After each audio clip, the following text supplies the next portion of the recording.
This is Fox News alert. The United States set to slap Russia with more sanctions later today following the airstrikes on Friday night in Syria. But is that enough of a message to the bad guys? Iowa Senator and former colonel in the National Guard, Joni Ernst, joins us live. Good morning, Senator. Good morning. Good to have you. Thanks, Steve. So what do you think about what happened on Friday night? It was a one-time only deal, unless they're bad actors again, and then we're going to swoop in and do something else, it sounds like. Well, I am glad that we took the actions that we did, finally. But very importantly, we were involved in these actions with the United Kingdom and with France. And so kudos to our president for actually involving allied nations in this strike. Sure.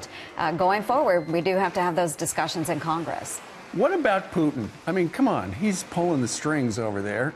Something's got to happen to him and the people who are involved.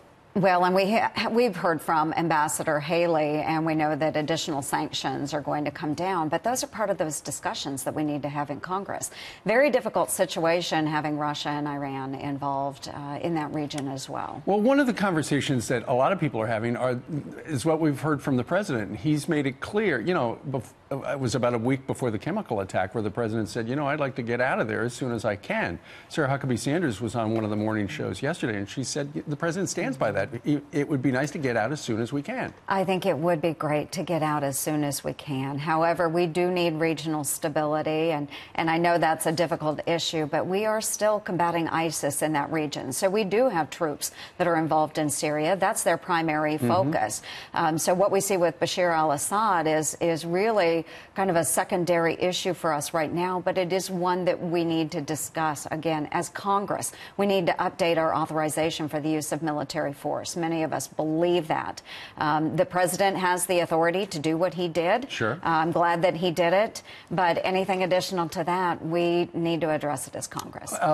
When it comes to the size and scope of the strike on Friday night, it sounds like the president was presented with 3 plans, and Secretary Mattis said, okay, the big one is way too big for this, so let's go with the smaller of the 3.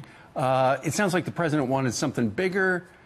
Was something bigger called for, or was this just about right? Well, I think right now this was about right because we do have Iran and Russia involved as well. And that's where I think if the president wants to do more, again, we need to come back as Congress and have those very hard discussions. Those are 2 countries that obviously make things very difficult for us. All right. Senator Ernst, thank you very much for joining us from Iowa. Absolutely. The state of my birth. Love Thank it. you very much. Best state in the union. I love it too. Thank you.